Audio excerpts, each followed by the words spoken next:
wasn't going to do a video today, but I was just sent a video on advanced imagination, and I wanted to jump on because it's something that I've been pondering over. I got into a conversation with someone the other night, and it turned quite heated because we were talking about how language and words have been weaponized against us, all for the legalese system that we exist in today. And one of the comments that he said to me was, language has been here longer than 500 years, because I went back to Francis Bacon. Now, if you don't understand what I mean by that, go and have a listen to my John D interview that I did with Dan. And we talk about how Francis Bacon, and basically the language that we know today, from my understanding, is that Francis Bacon was the originator of the New World Order and the legalese system and the birth certificate system and everything that we know of today, back in the 1800s. So, of course, I mentioned this in this conversation, and he said, well, language has been here longer than 500 years. And I'm like, well, yes, it has. But we used to use, or not we, people, the Egyptians, used to use pictures to think in, and in fact, telepathy. You know, we used images. And on this magic course, one of the modules is visionary. It's all about vision and being able to master your imagination, basically. And that's something that I've always struggled with in meditations, is imagining, because I think in pictures. I don't think in words. If I force myself to think in words, I remember I did an experiment with myself when I worked in the pub, and I was bottling up, and I've got a really shit memory. And I did an experiment. If I picture what I need, well, I need to write everything down. And I didn't, because I pictured how many Budweiser, how many, I don't know, Stella, whatever it was. I had the image in my head, so I was able to go down to the cellar and get what I needed. So that was the power of thinking in pictures. But because they've got us using language and writing and reading, we think in words. Now, and obviously, I know a lot of people do think in pictures. You know, a lot of creative people think in pictures. My creativity is more mental creativity, and it is that thinking in words because it's tied in with logic. So this is a really quick video. As I said, I was just about to go to bed and read my new book, Thoth Tarot, Understanding Aleister Crowley's Thoth Tarot. And I'm quite sure there's no one better to learn from than Aleister Crowley, the infamous Black Magician. But another thing that I just wanted to touch on regarding thinking in pictures, I've had various animal communications done with my animals, and the facilitator has always relayed the information back to me with they have seen images in the animal's mind, because animals think in pictures, because of course they don't have the capacity to think in words because they don't use our language. So it really was just a super quick video just highlighting that, yes, language and words have been brought in to basically stop us using our imagination. And Albert Einstein said that imagination is more important than knowledge.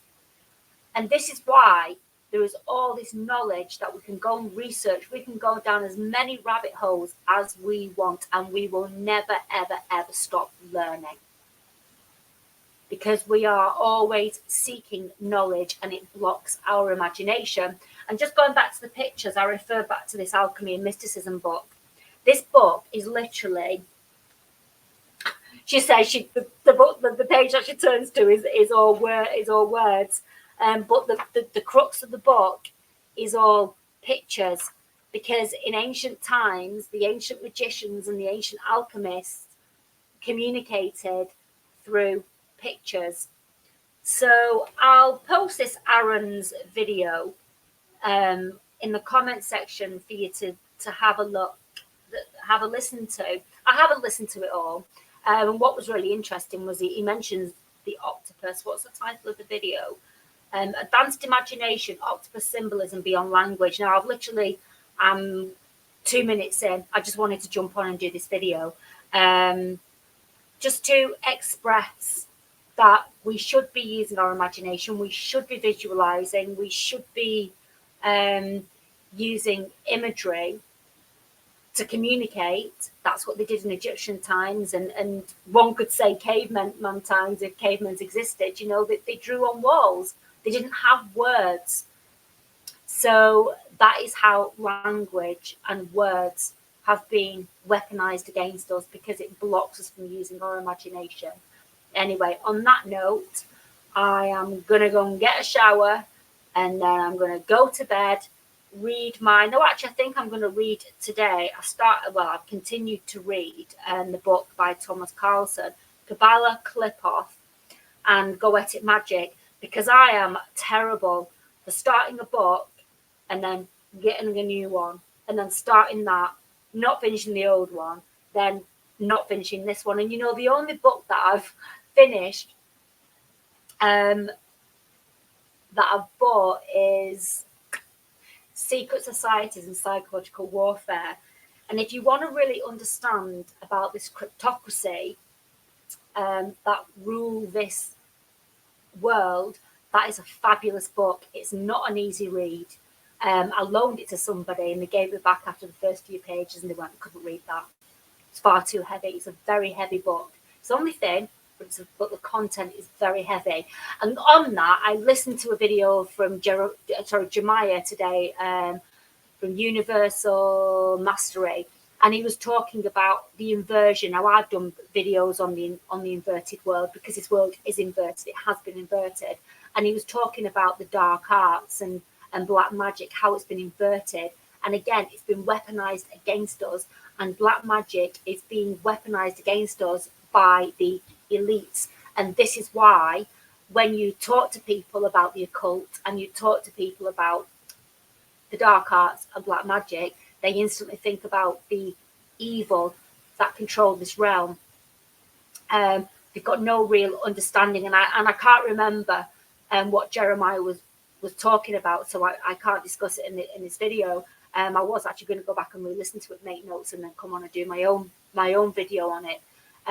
But this is why the occult has got such a bad rap, and it's because they do not want us understanding or learning this information, because it is hidden knowledge for a reason. It's not hidden to the point where you can't actually go and find out about it yourself. I mean, you can buy all these books, but most people, because it's not in the public domain, and people just want to sit at home and watch the BBC or watch football, it's called bread and circus, and it's distraction. And even the conspiracy stuff is distraction. I remember when I was researching all about the 9/11 stuff, and I said to Chris, we were together at the time, and I said, if this is all secret, why is it all on YouTube for us to look at? And one of the lines in the Secret Societies book that I've just mentioned is they control both sides of the narrative. And as soon as I read that, I stopped sharing everything to do with the WEF, to do with governments, everything, because I realised it was all bread and circus, it was all distraction, and now I understand what that distraction was. It's to stop us from going into the stuff that I'm looking at now. So, hello again. As I was editing that video, I remembered I've got another book of Michael Hoffman's, who wrote the Secret Societies book, called Twilight Language. Now, I started to read it, but I didn't understand it. Again, it was quite heavy, but and again, all this is way too complex for me to go into in my short musings. But I have got a friend of mine coming on called Callie Spell, hopefully. She's really busy, to talk about etymology of language, because she's very, very good at talking about that. So I've asked her to come on my channel to help my audience understand it. But the first bit of this book is abracadabra is an Aramaic word often written in the form of a triangle denoting I create as I speak with words I create. And again, that was one of the epiphanies I had when I read his book Secret Societies, and they are controlling both sides of the narrative. Now, we are very powerful beings. We are able to create. So if we are using our own imagination without all the perception control that we are inundated with on a daily basis, whether that be through social media, whether it be through television, whatever form, our perception is controlled. And if we are, I'll give you an example, right? When 2020 hit, I knew there was an agenda behind it. I just didn't know what. And then, of course, all the stuff about the WEF and You Will Own Nothing by 2030 and all that started coming out. And then I read Michael's book, and it was like, wow, we are actually creating and giving power to their agenda, and we're creating it all for them. Now, again, I've discussed this kind of thing in videos where I've done, and this is an add-on. So, where I've done truth in movies and how they predictively program. So we're giving all this energy to movies, to music, whatever it may be, and we are literally programming the reality that they want, and that's why I stepped back from it all. So I just wanted to add on to that because I forgot that I had this book called Twilight Language.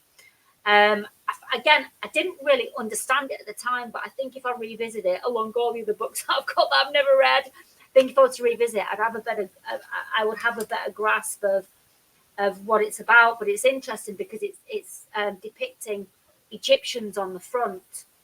Now we know that the cryptocracy who control this realm, they do use symbolism heavily, and this is how I got into the occult. Is I wanted to understand if they are continually using. I've got the wrong glasses on. I need like 3 pairs of glasses now. I'm lying, I need 2. These are my long distance glasses, which is very marginal, but they still help. And those are my reading glasses, which are a little bit stronger than those reading glasses, but I have to be up closer to whatever I'm reading because these are a little bit stronger. So as I was talking to you, then my eyes were getting all fuzzy and heavy because I had the wrong glasses on. I know this is what old age does, guys. You've got it all to come. So like I say, as I was editing my video then, and I got to the bit about his book, I was like, shit, I remember I've got a book on language by Michael Hoffman. And, he's talking about the symbolism that we are bombarded with and how it's used against us. And like I say, this is how I got into the occult or researching the occult, because I wanted to understand the inversion. If it's powerful and it's being used against us, how can I, as an individual, use it as a power of good for myself? Because I don't know how to use it. I don't understand the complexities. But I do believe that if more of us, this is why I do plant these seeds, if more of us were able to understand this. See, because people who are awake because they understood what was going on in 2020, as an example, they're still really averse. They still believe that things like the occult and black magic, they still think it's evil because they don't understand it. So as soon as you say you are interested in the occult, and it's not just always anybody, you are interested in this, or they don't understand it, and they automatically assume that you are dark or you want to do things that are evil because they don't understand it. And this has been my mission. My mission since 2020 has always been the why, and